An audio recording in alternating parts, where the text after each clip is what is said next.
થોડા સમય અગાઉ અમદાવાદમાંથી એક મોટો ખ્યાતિકાંડ સામે આવ્યો હતો અને હવે આવી જ એક ઘટના જામનગરમાંથી પણ સામે આવી છે। ગુજરાતમાં ક્યાં સુધી આ બધું ચાલતું રહેશે તે એક મોટો સવાલ છે, પણ તેની સાથે સવાલ એ પણ છે કે સરકારનું આરોગ્ય વિભાગ ઘોર નિંદ્રામાં છે કે શું?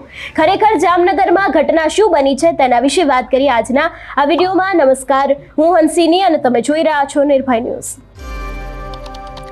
આરોગ્ય વિભાગ દ્વારા સરકારી યોજનામાં ગેરરીતિ આચરતી હોસ્પિટલોની સામે સતત કડક કાર્યવાહી હાથ ધરવામાં આવી રહી છે, જેમાં હવે જામનગરની જેસીસી હાર્ટ ઇન્સ્ટિટ્યૂટમાં PMJAY માં યોજનાની માર્ગદર્શિકાનું પાલન થતું ન હોવાથી અને ગેરરીતિ આચરતી હોવાથી આ યોજનાની કામગીરીમાં સસ્પેન્ડ કરવામાં આવી છે। આ હોસ્પિટલને કુલ 105 કાર્ડિયાઇક પ્રોસિજરમાં ગેરરીતિ બદલ 6 લાખ રૂપિયાથી વધુનો દંડ પણ કરવામાં આવ્યો છે। આ ઉપરાંત રાજ્ય કક્ષાએથી આ હોસ્પિટલ દ્વારા કરવામાં આવેલા 262 કેસની વધુ તપાસ કરાવતા 53 કેસમાં વિસંગતતા જોવા મળી છે, જેમાં જરૂર ના હોય તેવા કેસમાં પણ જે ખોટી રીતની કામગીરી કરવામાં આવી છે તેવું પણ જાણવા મળ્યું છે। રાજ્ય કક્ષાએથી આ હોસ્પિટલ દ્વારા કરવામાં આવેલા કુલ 262 કેસની તપાસ કરાવતા તેમાંથી 53 કેસમાં વિસંગતતા જોવા મળી છે, જેમાં જરૂર ન હોવા છતાં પણ આ કેસની અંદર કાર્ડિયાઇક પ્રોસિજર કરવામાં આવી હોવાનું જાણવા મળ્યું છે અને આ ગેરરીતિમાં સામેલ હોવાને કારણે ડોક્ટર સામે પણ કડક પગલાં લેવાયા છે।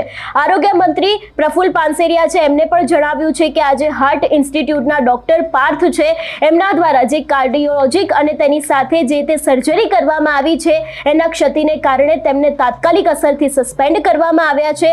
તેની સાથે તેમના દ્વારા સ્પષ્ટતા કરવામાં આવી છે કે PMJAY માં યોજનાએ ગરીબ અને જરૂરિયાતમંદ નાગરિકો માટે આશીર્વાદ સમાન છે, તેથી કોઈ પણ પ્રકારની ગેરરીતિ અને માનવતા વિરોધી બેદરકારી સહન કરવામાં આવશે નહીં। પણ સવાલ એક એ છે કે ક્યારે અટકશે ગુજરાતમાં આવા કિસ્સાઓ?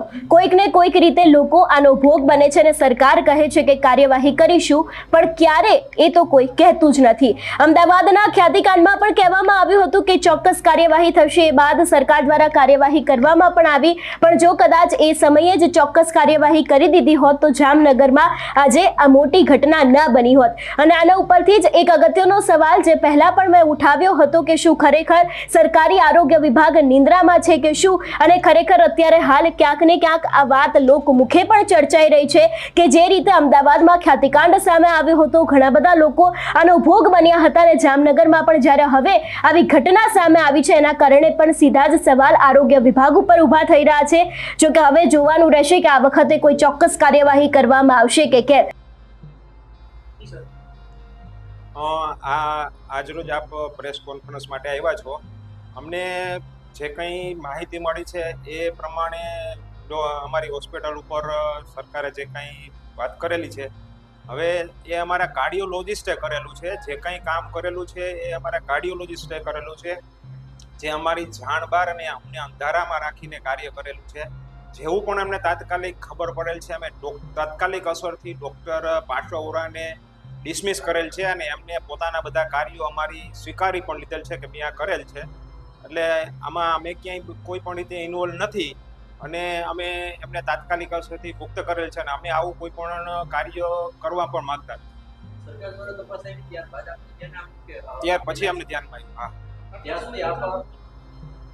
એટલે આ કાર્ય એવું છે કે ભાઈ એ અંદર હૃદયની નળીઓમાં શું થયેલું છે, દરેક કેસને ઇન્ડિવિજ્યુઅલાઇઝ જોવો પડે કે ભાઈ આમાં શું છે, એ દરેક કેસ છે અને એ અમે ડૉક્ટર છીએ પણ અમે કાર્ડિયોલોજિસ્ટ નથી, એટલે કાયદેસરનો કેટલો બ્લોક છે એ તો એ ડૉક્ટર કાર્ડિયોલોજિસ્ટ હોય જ કહી શકે।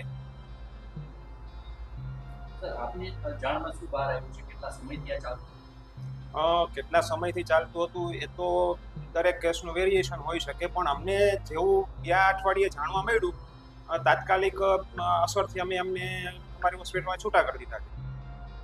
તમારું શું માનવું છે આ વિષયને લઈને અમને કમેન્ટ કરીને ચોક્કસથી જણાવજો। તેની સાથે અમારી ચેનલ નિર્ભય ન્યૂઝને લાઇક, શેર અને સબસ્ક્રાઇબ કરવાનું ભૂલશો નહીં। નમસ્કાર।